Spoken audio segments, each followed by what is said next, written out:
Let me tell you about my friend Moshe. He grew up in a traditional Israeli family. After the army, like many Israelis, he hopped on a plane and set off to see the world. Sadly, whatever Jewish observance that had not dissipated while he was in the army quickly vanished during his travels. He ended up meeting a very nice but completely non-observant Jewish girl in Canada that he married. One day, he received the sad news that his father had passed on. Unfortunately, he couldn't make it to Israel in time for the funeral, and so he ended up sitting Shivah at home in Canada. During the Shivah period, Moshe became a whole new person.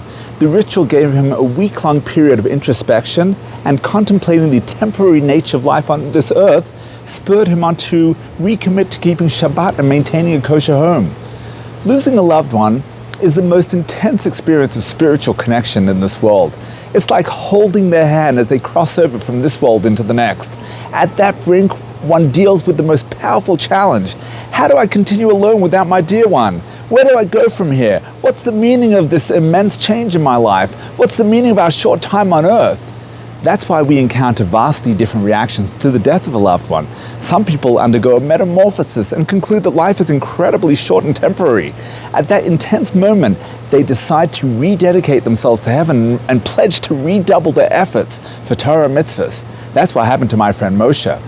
But that's not always the case. The loss of a loved one, especially if it was unexpected, can be extremely challenging. Many mourners will struggle with their faith on the brink. Nevertheless, the Talmud teaches that every mourner sits at the head. We hold them in the utmost esteem as they find themselves at that intense spiritual point, so close to heaven. We don't judge, we simply sit in reverence and awe and try to share in their loss by providing consolation and simply being there during their time of need.